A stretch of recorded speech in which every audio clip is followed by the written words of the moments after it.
পরের ম্যানটা দেখবা। হ্যাঁ, যদি পরের ম্যানটা দেখো, তিনটি ভেক্টর এ বি সি, এটা মজার ম্যাথ। হ্যাঁ, মজার ম্যাথ, তোমার অনেকে মুখস্থ করে ফেলছো অলরেডি। কিভাবে মুখস্থ করছো?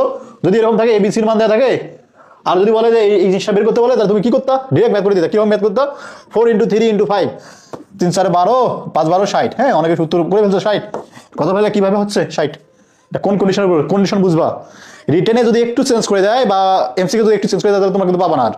ওকে, আগে বেসিকটা বুঝো, ম্যাথ করা বুঝো, তারপর তোমরা করবা। দেখো, এ বি সি এর মান দেয়া আছে। এখন বলছে a + b = c। কি বলছে দেখো, a + b + c = 0। হ্যাঁ, এইটুকু হয়েছে বলেই তুমি বলতে পারছো, এইটুকু হওয়ার ফলে এইটুকুর সাথে তোমাকে এর মান, বি এর মান, সি এর মান, হ্যাঁ 5 দেওয়া ছিল। এখন খেয়াল করবা, এই দুইটা এই কন্ডিশন একটা, এই একটা কন্ডিশন, এই দুইটা কন্ডিশনের কারণে তুমি কি করতা? 4 × 3 × 5 এটা করতে পাইতা। এই দুইটা কন্ডিশন যদি আলাদা চেঞ্জ হয়ে যায়, তখন আর তোমাদের পক্ষে সম্ভব না। কেন সম্ভব না এখন বুঝো। তখন কি করতে হইতো তোমাকে? তুমি যদি বেসিকটা বুঝো, এমনিতেই বুঝবা। খেয়াল করবা, প্রথমে হলো a × b বের করতে হবে। কি করতে হবে? a × b বের করতে হবে। a × b এই কিভাবে বের করবা? দেখো, তুমি তো a × b কি করবা? এর মান আছে, b এর মান আছে, এ বি sin θ, তাই না?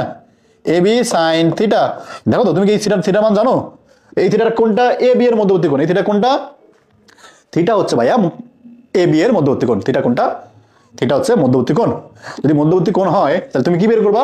যে দুইটা মধ্যবর্তী কোণ, তাকে আমি একদিকে রাখবো, ওকে, বাকিটাকে অন্যদিকে বাড়াই দিব। যে দুইটা ভেক্টরের মধ্যবর্তী কোণ বের করতে বলবে, সেই দুইটাকে আমি একদিকে রাখবো, বাকিটাকে কি করব? বাকিটাকে ওই পারে বাড়াই দেবো। বুঝেছি? ওই পারে পাঠাই দেওয়ার পর তুমি তাকে কি করবা? স্কয়ার করবা। যদি স্কয়ার করো, তাহলে কি সুবিধা হবে?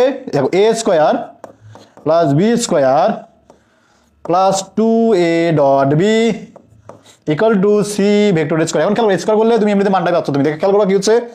4 এর উপরে স্কয়ার, 3 এর উপরে স্কয়ার।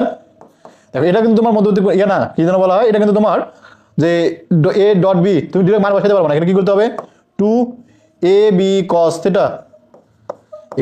= c² মান কত? c² মান 5 এর উপরে স্কয়ার। এখন খেয়াল করবা, এইটুকুর মান 25, এইটুকুর মান 25, তাহলে কাটাকাটি চলে যাচ্ছে, ঘ্যাচাং, এটা কাটাকাটি। হ্যাঁ, এখন তুমি কি করবা? এখন তুমি বসাই দিবা 2 × 4 × 3 cos θ = 0। অতএব θ = কত হবে? 90। হ্যাঁ, দেখো খেয়াল করো, এগুলো সবগুলো এবারে গেল, তাহলে 0 হয়ে যাচ্ছে, 0 হয়ে গেলে θ = 90। এখন খেয়াল করবা, এখানে সবসময় 90 তুমি পাবা না। এখানে সবসময় 90 তুমি নাও পাইতে পারো। 90 না পাইলে তুমি এইভাবে কখনোই ম্যাথ করতে পারবা না। যদি 90 না হয়, কেন কি করতে হবে তখন? খেয়াল করো, তখন কি করতে তুমি? আমি একটু করে দিই, হ্যাঁ, একটু বুঝো। যদি 90 না হয়েছে, তখন কি করতে?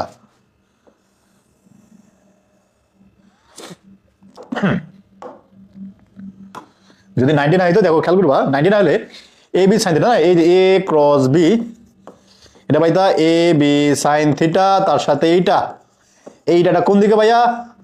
এইটাটা কিন্তু তোমার লম্ব বরাবর। এইটাটা কোন দিকে? এইটাটা হচ্ছে তোমার এই যে তলের সাথে লম্ব বরাবর। এইটাটা কোন দিকে আছে? তলের সাথে লম্ব বরাবর।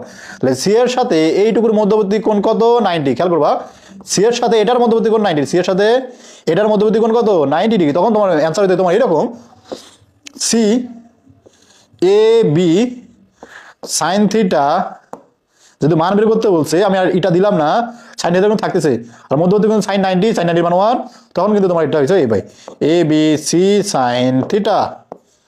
ওকে, থিটাটা আমাদের কি?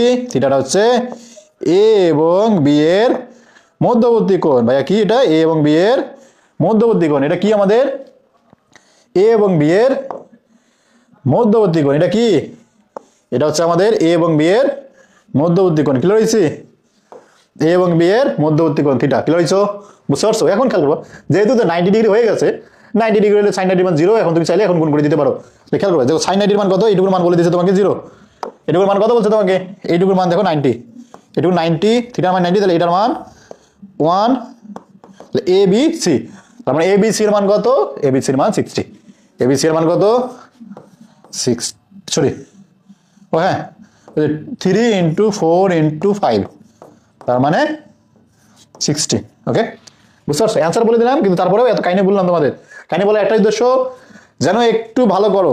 কাহিনী বলার একটাই উদ্দেশ্য, যেন তোমরা একটু বেসিকটা বুঝো, একটু স্ট্রং হও। বিশেষ করে যখন রাজশাহী ইউনিভার্সিটি পরীক্ষা দিবা, প্রতিবার দেখবে একটু ক্রিয়েটিভ একটা কোশ্চেন হয় তোমাদের, ক্রিয়েটিভ কোশ্চেন থাকতেই পারে, এটা এরকম কোশ্চেন থাকতেই পারে। বা ঢাকাতে পরীক্ষা দিলা, ঢাকাতে রিটেনে আসে গেল, হ্যাঁ তুমি এমসিকিউ পড়ে যাচ্ছ, খুব সুন্দর করে কি করবা, ওই যে 3টাকে গুণ করে দিবা